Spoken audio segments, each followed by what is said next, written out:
السلام علیکم دوستوں، میرا نام ہے محمد یوسف۔ آپ میرا یوٹیوب چینل دیکھ رہے ہیں ہنجرا آفیشل۔ دوستوں، ہم نے پچھلی ویڈیو میں حضرت بابا فرید گن شکر رحمہ اللہ علیہ کے بارے میں بات کی تھی۔ آج ہم بات کریں گے دوسرا دور بابر سے اور اورنگزیب اور عالمگیر تک کچھ سفر تھا، اس کے بارے میں بات کریں گے۔ دوستوں، آگے بڑھنے سے پہلے گزارش ہے کہ آپ ہمارے چینل کو سبسکرائب کر دیں تاکہ ہماری ہر نئی آنے والی ویڈیو کا نوٹیفیکیشن آپ کو ملتا رہے۔ دوستوں، چلتے ہیں اپنی ویڈیو کی طرف۔ دوستوں، پنجابی ادب 1526 عیسوی تا 1707 عیسوی تک، اس دور میں پنجابی کے بہت سے مقتدر شعراء نظر آتے ہیں۔ اکبر اعظم کے دور حکومت سے لے کر اورنگزیب عالمگیر کے زمانہ تک کے عرصہ میں پنجاب کو بھی سیاسی امن و امان اور اس کے ساتھ اقتصادی خوشحالی اور فارغ البالی نصیب ہوئی۔ اس پرسکون ماحول میں پنجابی ادب کے لیے ترقی کے راستے ہموار ہوئے اور کثرت سے پنجابی ادب پیدا ہوا۔ اس دور میں اسلامی تصوف کا کافی ذخیرہ ملتا ہے، جس میں شاہ حسین، شاہ شرف، حضرت سلطان باہو رحمہ اللہ علیہ بہت مشہور ہیں۔ پنجابی صوفیانہ شاعری کو عالمی ادب میں ایک ممتاز مقام حاصل ہے۔ صوفی شعراء اپنے روحانی تجربات کو عام فہم و زبان اور سیدھے سادے اسلوب میں بیان کرتے ہیں۔ یہ فرقہ پرستی کی تنگنائیوں، مذہبی و قومی تعصبات اور نسلی و معاشرتی امتیازات سے بلند ہو کر انسانیت کے مقام سے بولتے ہیں۔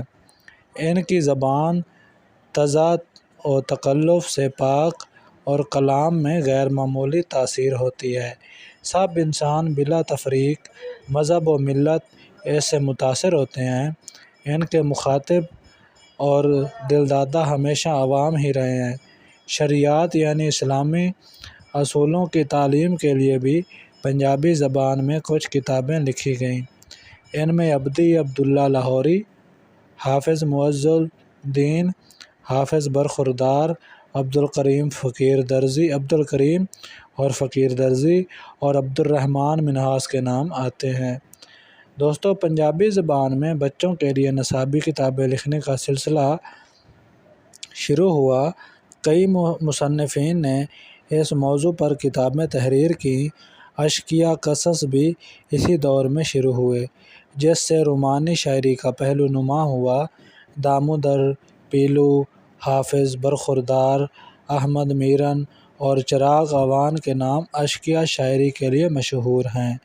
دوستوں، مزاحیہ شاعری کی ابتدا بھی اسی دور میں ہوئی، جس میں ستھرا شاہ اور جلہن کا کلام قابل ذکر ہے۔ فنی شاعری میں حکیم درویش کو طبی منظومات بڑی اہمیت رکھتی ہیں۔ رزمیہ شاعری کی ابتدا پیر محمد کاسبی نے 1092 عیسوی میں کی۔ حافظ برخوردار نے بھی جنگ نامہ تحریر کیا۔ نعمت خان جان نے دیوان الف خان دیوار لکھی۔ اس طرح اس تھوڑے سے عرصے میں ہی پنجابی زبان میں ہمہ گیری کی صورت پیدا ہوتی گئی۔ یہاں پر چند اہم شعراء کا ذکر کیا جاتا ہے، جن میں ابدی پہلے نمبر پر ہیں، شاہ حسین ہیں، اور بھی بہت سارے شعراء ہیں جن کا ہم اپنے آنے والی ویڈیو میں ذکر کریں گے۔ دوستوں، اگر آپ کو ہماری ویڈیو اچھی لگی ہو تو ویڈیو کو لائک کر دیں، چینل کو سبسکرائب کر دیں تاکہ ہماری ہر نئی آنے والی ویڈیو کا نوٹیفیکیشن آپ کو ملتا رہے۔ دوستوں، ملتے ہیں ایک نئی ویڈیو کے ساتھ، تب تک اپنا بہت سارا خیال رکھیے گا۔ اللہ حافظ۔